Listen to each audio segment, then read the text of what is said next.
They unleashed hell. Humanity retaliated with, at last, a valid reason to get truly nasty.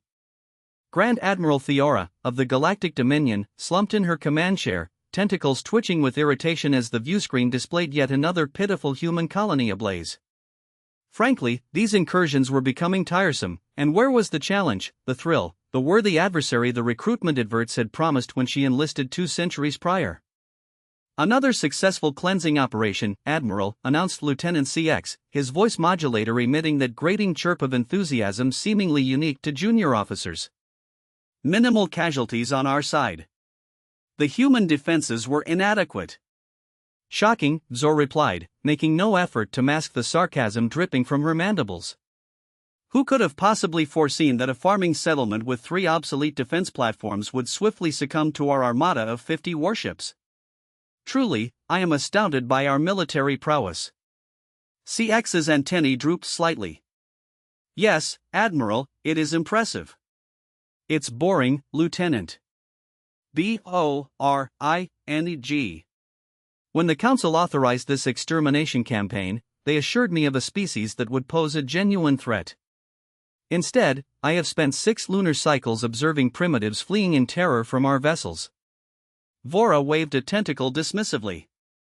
"The humans lack even rudimentary space warfare doctrine, they merely scatter like insects."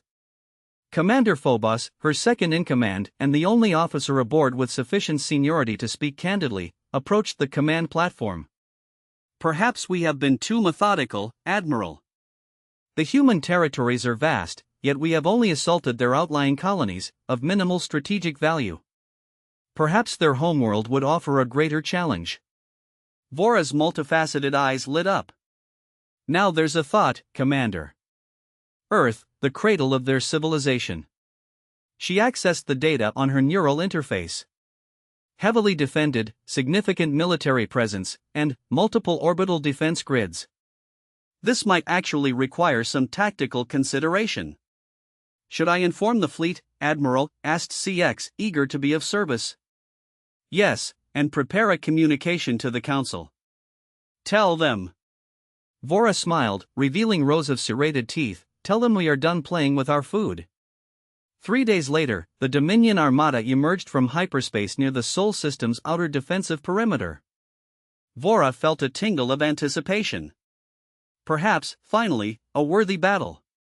"Human detection systems have spotted us, Admiral," reported the sensor officer. "They are scrambling defense forces." "Excellent. Let them come." Vora leaned forward. "Deploy the fleet in Talon formation. Launch fighter screens, and let's broadcast on all frequencies. I want them to know exactly who has come to end their species." The communications officer complied, and soon Vora's visage was being transmitted to every receiver in the system. "Attention, humans of Earth. I am Grand Admiral Theora, of the Galactic Dominion. Your outer colonies have fallen. Your expansion ends today. Your species has been deemed unworthy of galactic citizenship. Prepare for extinction."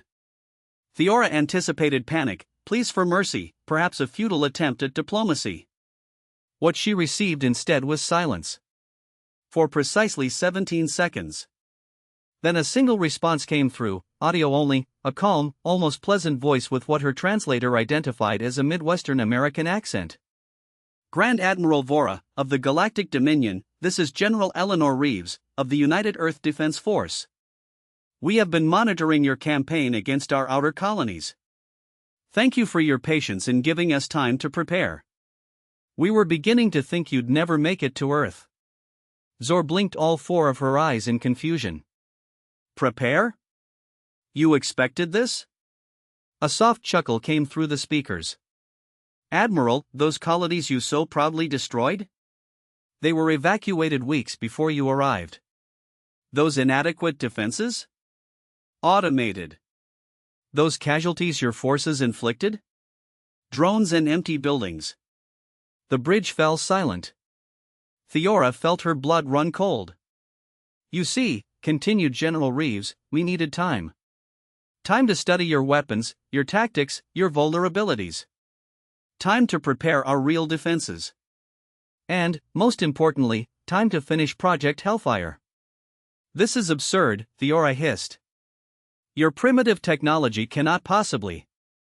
Oh, honey, Reeves interrupted, causing Vora's translator to stutter at the unfamiliar term of condescension. You really should have done your homework before starting this little genocide attempt.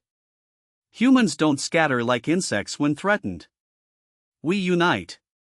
We adapt. We evolve. Suddenly, alarm klaxons blared across the bridge. The sensor officer's voice rose to a panicked screech. Admiral, multiple energy signatures appearing behind us. They have surrounded the fleet. The view screen shifted to show hundreds, no, thousands of small craft emerging from what appeared to be artificial wormholes, each barely the size of a Dominion fighter but moving with impossible speed and precision. What you are seeing, explained Reeves, her voice still irritatingly calm, is our first wave. Quantum entangled strike craft. Completely autonomous. Each carrying what we like to call a star splitter warhead. Impossible, whispered Commander Phobos. Their technological level is nowhere near. Did you really think, Reeves continued, that a species that went from horse-drawn carriages to landing on their moon in less than a century wouldn't have a few technological surprises up their sleeves? We have been watching the stars for millennia, Admiral. We knew we weren't alone. We prepared accordingly. Theora stood, rage-building. All ships, open fire. Destroy those craft. But it was too late. The human vessels moved with unnatural coordination, evading Dominion targeting systems with ease. You unleashed hell on our colonies, Admiral Theora, said General Reeves, her voice hardening, and do you know what humans said when we heard about your first attacks, when we realized what we were up against? The first explosions rocked the fleet as the human craft began their assault. We said, finally, a reason to get really nasty. The transmission cut off as chaos erupted across the Dominion fleet. Lieutenant CX looked at Theora, mandibles trembling. Admiral, what have we done? Theora sank back into her command chair. We made a terrible mistake, Lieutenant. We assumed humans were prey. She watched as the first Dominion cruiser erupted into a fireball under the human assault. It appears we were wrong. The battle above Earth lasted precisely 47 minutes, not that Theora was counting. She was too busy trying to keep her flagship from becoming an expanding cloud of superheated plasma. Evasive pattern Delta 6, she shouted over the cacophony of alarms. The deck lurched beneath her feet as the massive dreadnought attempted maneuvers it was never designed to perform. Status report. Commander Phobos clung to a console, 3 of his tentacles wrapped around support struts. 37% of the fleet destroyed or disabled. Human craft are targeting our engines and weapons systems with surgical precision. They are not even attempting to kill our crews, Admiral.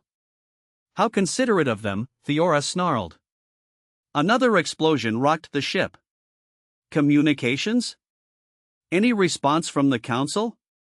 The communications officer, a young Villian whose normally vibrant scales had dulled to a sickly gray, shook his head. Our quantum relays were the first systems targeted, Admiral. We are cut off. Of course they were. Theora watched the tactical display as another cruiser's engines went dark. The human craft swarmed around like predators, disabling weapon hardpoints one by one. They are toying with us, she realized aloud. They could have destroyed us immediately, but they are taking their time. Why? Admiral.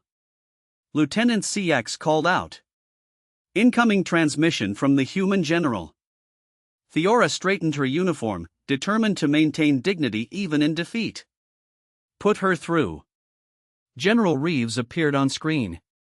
She was an unremarkable specimen of humanity, gray-haired, wrinkled skin, small in stature. Nothing about her physical form suggested the tactical genius she had just demonstrated. Admiral Theora, Reeves nodded politely, as if they were colleagues meeting for lunch rather than adversaries in combat. I trust one have made my point. You have proven your species has teeth, Theora admitted grudgingly. What are your terms? Reeves raised an eyebrow. Terms?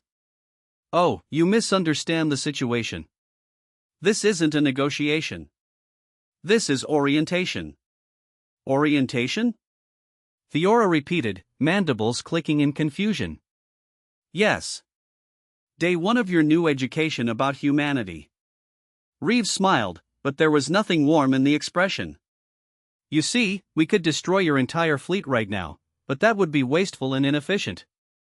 Instead, we'd like to send you home with a message. Behind Reeves, a human male stepped into view, taller, younger, with dark skin and piercing eyes. Admiral, I'm Dr. Marcus Kingsley, xenobiologist and cultural attaché. In approximately 30 seconds, your ship will receive a data packet. It contains comprehensive information about human history, particularly our wars. Why would you give us your military history? Theora asked suspiciously. Because, Kingsley replied, we want you to understand exactly what you have awakened. Humans have been fighting each other for our entire recorded history. We have developed the art of warfare to a degree that would make most species tremble. The difference is, we have always directed that violence inward. Until now, added Reeves, on cue. Theora's tactical officer announced, data packet received, Admiral. I suggest you review it carefully. Pay particular attention to the sections on guerrilla warfare, mutually assured destruction, and psychological operations, continued Kingsley. Oh, and nuclear weaponry. We are quite fond of that one. Theora felt a chill run through her exoskeleton. What exactly do you want? Reeves leaned forward. We want you to go back to your council with our response. Tell them humanity formally declines their offer of extinction. Tell them we are not interested in their assessment of our worthiness. And tell them we are coming. Coming? Theora's voice rose an octave. Where? Everywhere, Reeves said simply. You have shown us there's a hostile galaxy out there. Thanks to your attack, humanity is now united with a common purpose for the first time in our history, so really, we should thank you. Kingsley nodded. Your attack was the push we needed. Our governments have already enacted the Phoenix Protocols. Our industrial capacity is being converted to military production. Our best minds are focused on weapons development and our population. He smiled grimly. Well, let's just say recruitment centers are overwhelmed with volunteers. Theora tried to process this information. You are preparing for total war over a few colonies? Oh, not just a few colonies, Reeves corrected. Those were human lives, children, families, communities. Each one precious, each one worth avenging.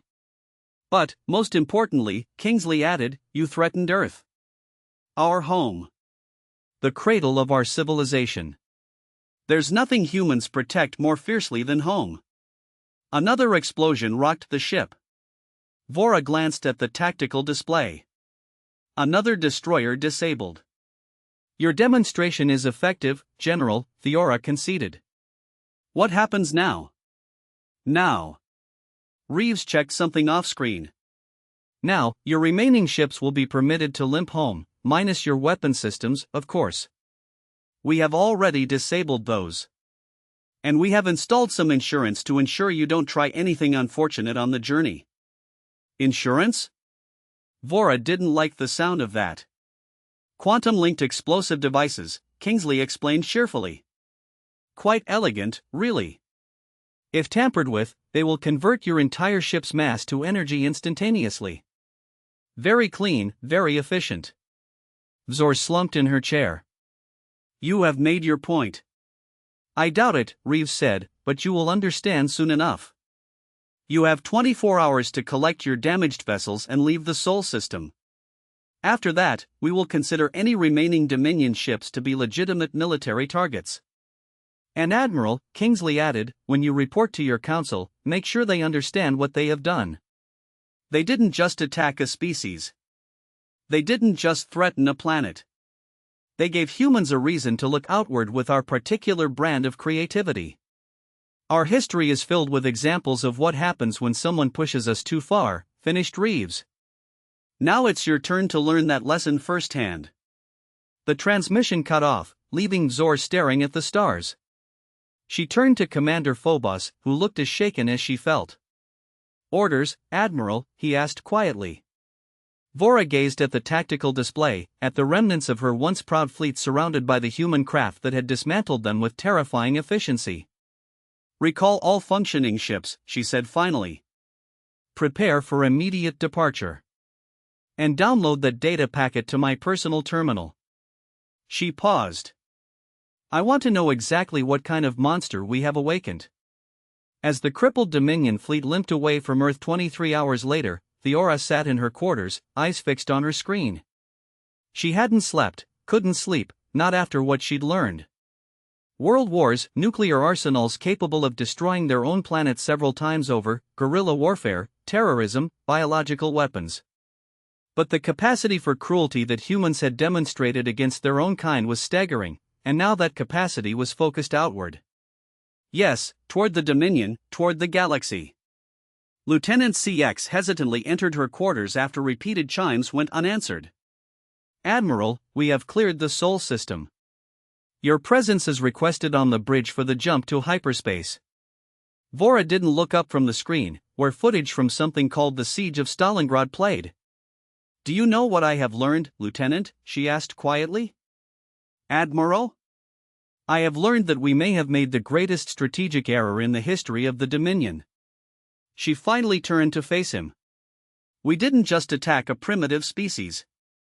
We attacked a species that has been perfecting the art of war against itself for millennia. It's a species that created weapons capable of destroying their own world before they even reached their nearest moon. Surely the Council will. The Council has no idea what's coming, Vora interrupted, but I do. And I'm afraid, Lieutenant. For the first time in my military career, I am truly afraid. CX's antennae drooped. What will you tell the Council? Vora rose, straightening her uniform. The truth. That we poked a slumbering predator, and that we gave it a reason to wake up hungry and angry. She let out a long breath. And that we need to prepare. Because if what these humans say is true, the galaxy as we know it is about to change forever. As they walked toward the bridge, Vora couldn't shake the memory of General Reeves' final words before the transmission ended, words that now seemed less like bravado and more like a simple statement of fact: "You unleashed hell on us, Admiral. Now we are going to show you what that really means." 6 months after what was now being called the Sol incident throughout the Dominion, Vora stood before the High Council, her once pristine admiral's uniform now lacking several commendation medals. Being the bearer of catastrophic news had not done wonders for her career trajectory. "Let me understand this clearly, Admiral," said Counselor Wrath, his ancient face contorted with disbelief. "You suggest we sue for peace with these humans after their unprovoked attack on our fleet?" Vora suppressed a sigh. This was the third time she'd had to correct this particular misunderstanding. "With respect, Counselor, our fleet attacked their colonies first. Their response was defensive." "Semantics," snapped Counselor Trova, slamming a clawed appendage on the table. "We authorized a preemptive containment operation against a potentially destabilizing species." "Standard procedure." "There was nothing standard about their response," Vora countered, gesturing to the holographic display showing the remains of her once mighty armada. "They allowed us to destroy uninhabited outposts while studying our capabilities. Then they disabled, not destroyed, but disabled 53 capital ships in under an hour using technology we didn't even know they possessed." The council chamber fell silent at that reminder. Counselor Morva, the oldest and generally wisest of the 12, leaned forward. "Admiral, in your report you mentioned something called the Phoenix Protocols that the humans have enacted." "Elaborate." Vora nodded, accessing her neural implant to project the relevant data. Based on the information they provided in subsequent intelligence, the Phoenix Protocols represent a complete restructuring of human civilization around a single purpose: military expansion. Their entire industrial base is being converted for war production. Their scientific community is focused exclusively on weapons development. Their population is being mobilized on a scale not seen in their history. "To what end?" asked Morva. "Total galactic supremacy," Vora said bluntly, "or at the very least, the complete dismantling of any power that they perceive as a threat, which, thanks to our actions, now includes the Dominion." This caused a stir among the council members. Counselor Morva narrowed his eyes. Which species? The Arterians, for one, Vora replied, noting with satisfaction the shock that rippled through the chamber. The Arterians were a technologically advanced but traditionally isolationist species. Apparently, they were impressed by the humans' defensive capabilities and disturbed by our unprovoked aggression. They have signed a mutual defense pact and are sharing technology. Impossible, sputtered Counselor Trova. The Arterians have rejected all diplomatic overtures for 3 centuries. Perhaps they responded better to a species that didn't approach them with threats of containment, Vora suggested dryly. Counselors, the situation is deteriorating rapidly. Our intelligence suggests the humans will be ready to launch their counteroffensive within 2 standard years. We must open diplomatic channels now while we still can. The council chamber erupted into heated debate. Vora stood silently, watching the government of the most powerful empire in the galaxy bicker like larvae over the last nutrient patch. Finally, Counselor Morva raised a hand for silence. Admiral Vora, your warning is noted. However, the council cannot be seen to capitulate to a lesser species based on a single military setback. It would undermine our authority throughout the galaxy. With respect, Counselor, Vora replied, I'm not suggesting capitulation. I'm suggesting we avoid extinction. Shocked murmurs filled the chamber. Counselor Wrath rose to his feet, mandibles flaring in anger. That is enough, Admiral. Your failure in the Sol system has clearly affected your judgment. The Dominion has stood for 10,000 years. We will not cower before a species that has barely mastered interplanetary travel. Vora stared at him, then at each council member in turn. None would meet her gaze directly. They didn't want to believe, couldn't believe, that their comfortable position of galactic dominance was under threat. Very well, she said finally. Since the Council rejects my recommendation for diplomatic engagement, I respectfully request permission to establish a defensive perimeter in the systems bordering human space. At the very least, we should be prepared when they come. Counselor Morva nodded. That seems a reasonable precaution. You will be granted command of the Third Fleet for this purpose. He paused.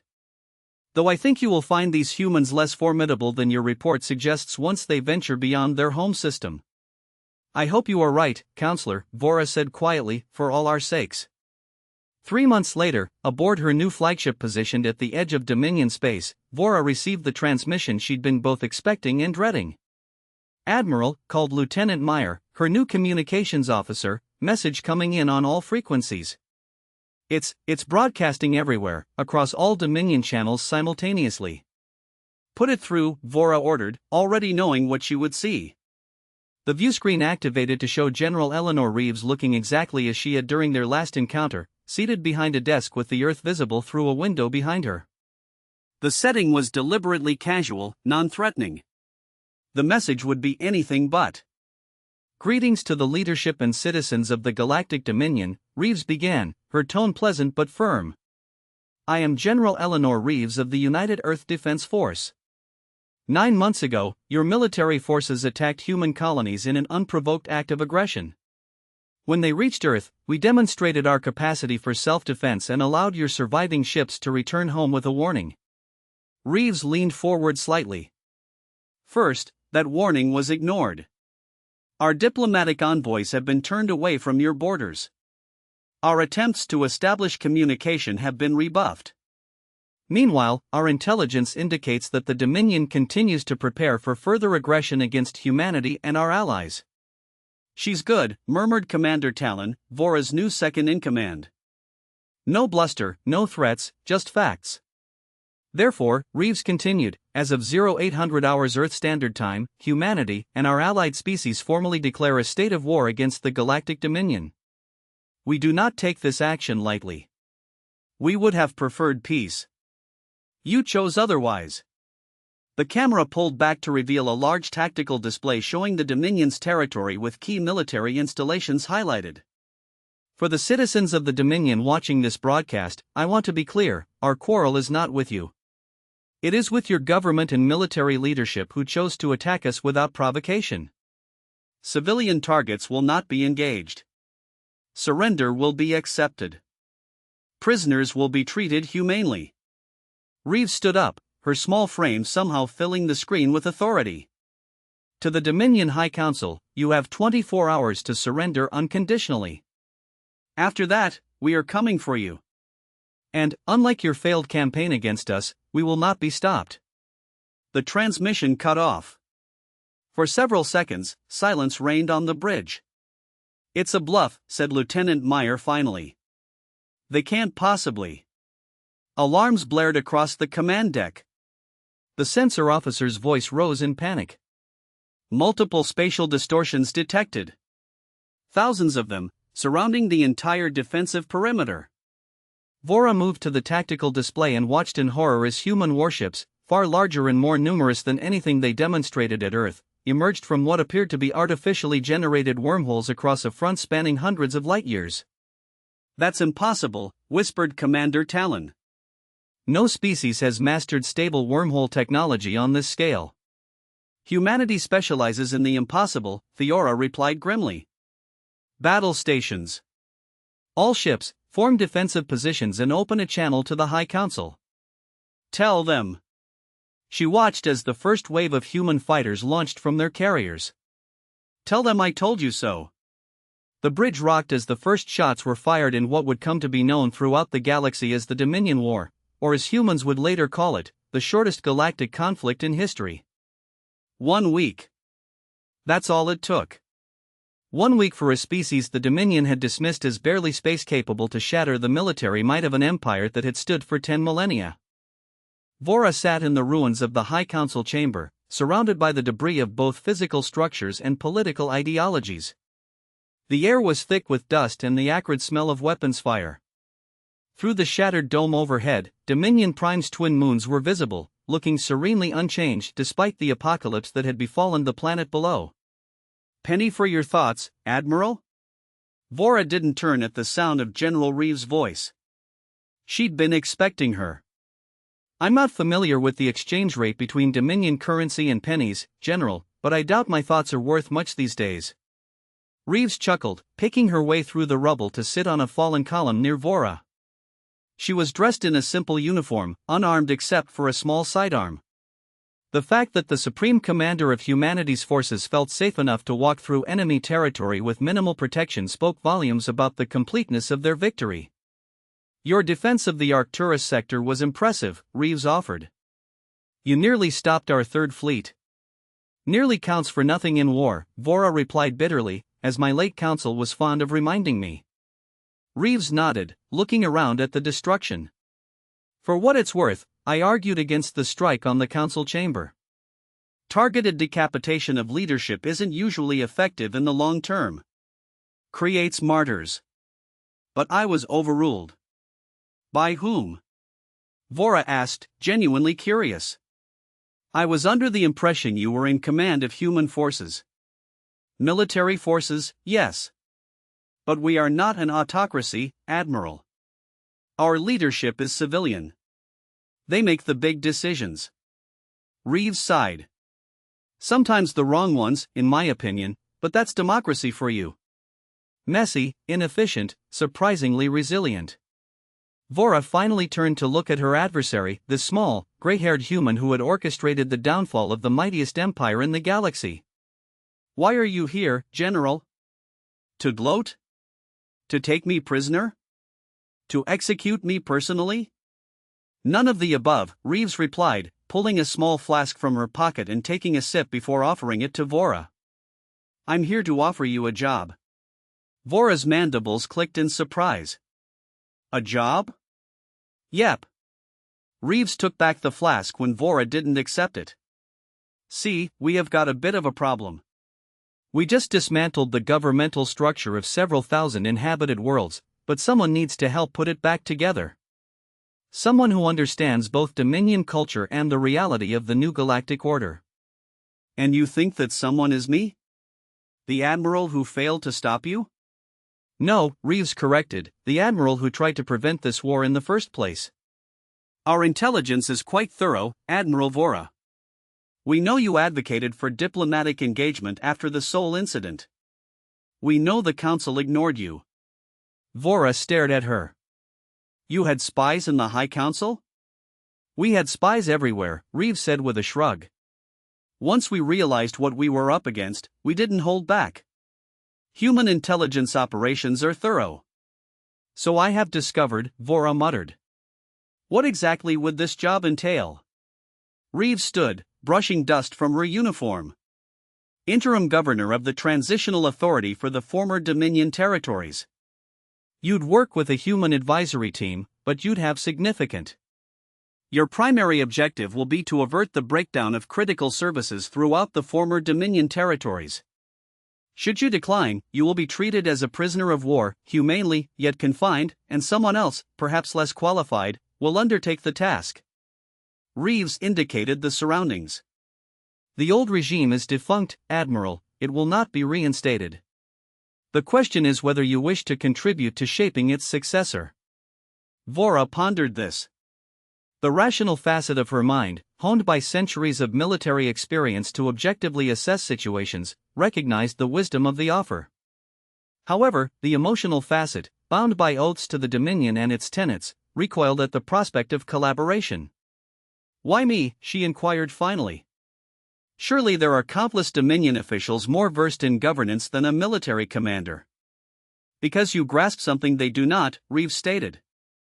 You comprehend humanity. You have scrutinized us, battled us, and witnessed what transpires when we are threatened. She paused. And, more importantly, you are sufficiently pragmatic to acknowledge reality when it confronts you head-on, or, what is the equivalent of S for your species? Despite everything, Vora emitted the clicking sound that served as laughter among her people. Lower thoracic segment, actually. And yes, I suppose I am a pragmatist. She stood, extending to her full height, nearly 2 meters taller than the human general. Before I consider your proposition, I wish to ascertain humanity's designs for the galaxy. Conquest? Subjugation? Will you inflict upon others what the Dominion did? Reeves met her gaze, unwavering and honest. We are still determining that. The factions advocating for retribution are currently balanced against those promoting a more collaborative approach. It could evolve in either direction. She smiled faintly. Having a respected Dominion figure advocating for peace from within might sway the balance. Vora contemplated this. You are manipulating me. Absolutely, Reeves concurred cheerfully. Is it effective? After a protracted pause, Vora nodded slowly. I will accept this position, with conditions. First, amnesty for junior officers who were following directives. Second, humane treatment for prisoners of war. Third, guarantees that essential services will be sustained for civilian populations. Already being implemented, Reeves said, but I am pleased to formalize those commitments with your involvement. Anything further? Vora gazed up through the shattered dome at the distant stars. One question, General, the truth, if you please. Could this have concluded differently if the Council had heeded my recommendation for diplomatic engagement after the Seoul incident? Reeves followed her gaze upward, her expression softening slightly. Yes. Despite what some may assert, humans do not inherently relish conflict. We are merely exceptionally adept at it when provoked. Had your council demonstrated genuine contrition and a willingness to atone, things might have transpired differently. I suspected as much, Vora said quietly. One final condition, then. I want it on record that I advised against this conflict from the outset. Well documented in the historical archives already, Reeves assured her. Like I said, thorough intelligence. She extended her hand, a human gesture Vora had studied but never actually executed. Do we have an agreement, Governor Vora? After a moment's hesitation, Vora reached out and clasped the human's hand with her primary manipulator appendage. We have an agreement, General Reeves. As they departed the ruins together, an aide approached Reeves with an urgent communication. After listening intently, the general's expression darkened. Problem? Vora asked. Potentially, Reeves admitted. One of your former council members escaped our initial sweep, Counselor ZYTH. He is apparently rallying forces in the Outer Rim for continued resistance. Vora made a dismissive gesture.